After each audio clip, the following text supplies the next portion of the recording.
বন্ধুরা, সঞ্চিতার সহজ recipe with blog চ্যানেলে তোমাদের সকলকে স্বাগত জানিয়ে আজকে চিচিঙ্গা আর মাছের ডিমের একটা ভাজার রেসিপি নিয়ে তোমাদের সামনে চলে এসেছি। এটা গরম ভাতে এত মজা হয় খেতে যে তোমরা না বানিয়ে খেলে বুঝতে পারবে না। যারা এরকমভাবে বানাওনি তারা কিন্তু অবশ্যই একবার আমার রেসিপি দেখার পরে এরভাবে বানিয়ে খেও, তাহলে বুঝবে কত স্বাদ। এর জন্য আমি 4টে চিচিঙ্গা নিয়েছি, দেখো মিডিয়াম সাইজের। এই চিচিঙ্গাগুলোকে আমি প্রথমে ছুরি দিয়ে গাটাকে এরকম পরিষ্কার করে নেব। এটা ছুরি দিয়ে বা বটি দিয়েও তোমরা পরিষ্কার করে নিতে পারো। এরকমভাবে পরিষ্কার করে দুদিকের মাথা একটু একটু করে আমি কেটে নেব। কেটে নিয়ে তারপরে দেখো একদম পরিষ্কার করে ধুয়ে নিয়েছি কেটে। তারপরে আমি এটাকে মাঝখান দিয়ে দুটো ভাগ করে নিয়ে এবার হাফ করে কেটে নিচ্ছি। এবার এটার মধ্যে দেখো একটু বীজ রয়েছে, যেহেতু এটা একটু শক্ত ছিল বীজগুলো, তাই আমি ফেলে দিলাম এভাবে।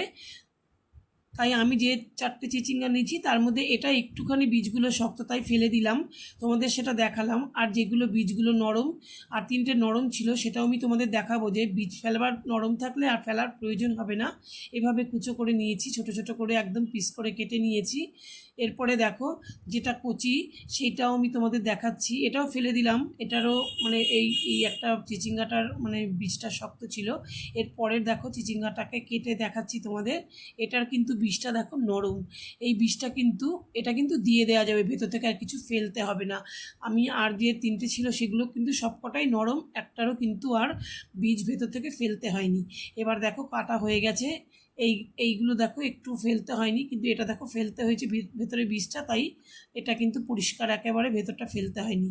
যাই হোক, এই কাটা হয়ে গেছে চিচিঙ্গাগুলোকে। এবার আমি একটা বাটির মধ্যে নিয়েছি। নিয়ে আমি একটু নুন মাখিয়ে রেখে দেবো, কারণ নুন মাখিয়ে রাখলে কিন্তু চিচিঙ্গাটা অনেকটাই নরম হয়ে যাবে।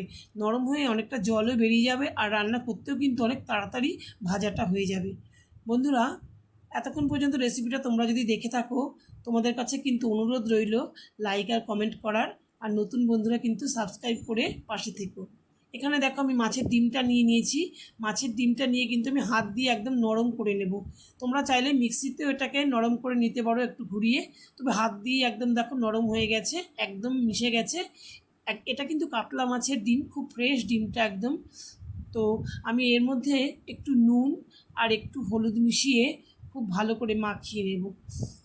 তারপরে আমি এখানে এটা খুব ভালো করে মাখিয়ে নিয়ে প্রথমে এটাকে একটু ভেজে নেব। তার জন্য কড়াইতে আমি সর্ষের তেল বসিয়ে দিয়েছি। দেখো কড়াইতে একটু তেল দিয়ে এই তেলটা গরম হলে পরে মাছের ডিমটা দিয়ে দেব। মাছের ডিমটাকে দিয়ে কিন্তু খুব ভালো করে ভেজে নিতে হবে। এপিট ওপিট করে আমি দেখো ভেজে নেব। আর ভাজতে ভাজতে দেখো এখানে আমার কড়াইটাই একটুখানি উল্টে যাচ্ছিল। দেখো ওই সাঁড়াশি দিয়ে ধরা হয়নি প্রথমে। তা যাই হোক, আমি এরকম উল্টে পাল্টে ডিমটাকে কিন্তু পুরো ভাজা ভাজা করে নিয়েছি, একদম খুন্তি দিয়ে টুকরো টুকরো করে নিয়েছি, তাতে একেবারে ছোট ছোট পিস হয়ে গেছে। এবার আমি এটাকে খুব ভালো করে ভেজে নিয়ে একটা প্লেটে নামিয়ে রেখে দেব। ভাজা হয়ে গেছে ডিমগুলো। এবার আবার কড়াইতে কিছুটা তেল দিয়ে দিয়েছি, সর্ষের তেল। তেলের মধ্যে একটা শুকনো লঙ্কা ফোড়ন দিয়ে একটু ভেজে নিয়ে হাফ চামচ দিয়ে দিলাম কালো জিরে। কালো জিরেটা দেওয়ার পরে এখানে দিয়ে দেব বেশ কিছুটা রসুন কুচি দিয়ে একটু নাড়াচাড়া করে মিষ্টি সুগন্ধ বেরোনো পর্যন্ত নেড়ে নেব। তারপরে দিয়ে দেব খুব সামান্য আদা, কারণ যেহেতু মাছের ডিমটা রান্না করছি, তাই একটুখানি আদা দিলে পরে রসুনের সঙ্গে ভালো হবে, মাছের ডিমের কোনো আষ্টে গন্ধ থাকবে না। তাছাড়া তোমরা বন্ধুরা শেষ পর্যন্ত ভিডিওটা দেখো, তাহলে বুঝতে পারবে যে কীরকমভাবে আমি রান্নাটা করলাম। দিয়ে দিলাম দুটো পেঁয়াজ কুচনো, একটু লাল লাল হয়ে যাওয়ার পরে একটু ধনে গুঁড়ো, একটু জিরের গুঁড়ো আর নুন হলুদ পরিমাণ মতন দিয়ে দিলাম। দিয়ে একটু জল দিয়ে দেবো। এখানে তোমরা কিন্তু একটু কাশ্মীরি লঙ্কার গুঁড়ো বা একটু লাল লঙ্কার গুঁড়ো দিতে পারো। আমি এখানে কাঁচা লঙ্কা দিলাম, তাই আমি লাল লঙ্কার গুঁড়ো ব্যবহার করলাম না।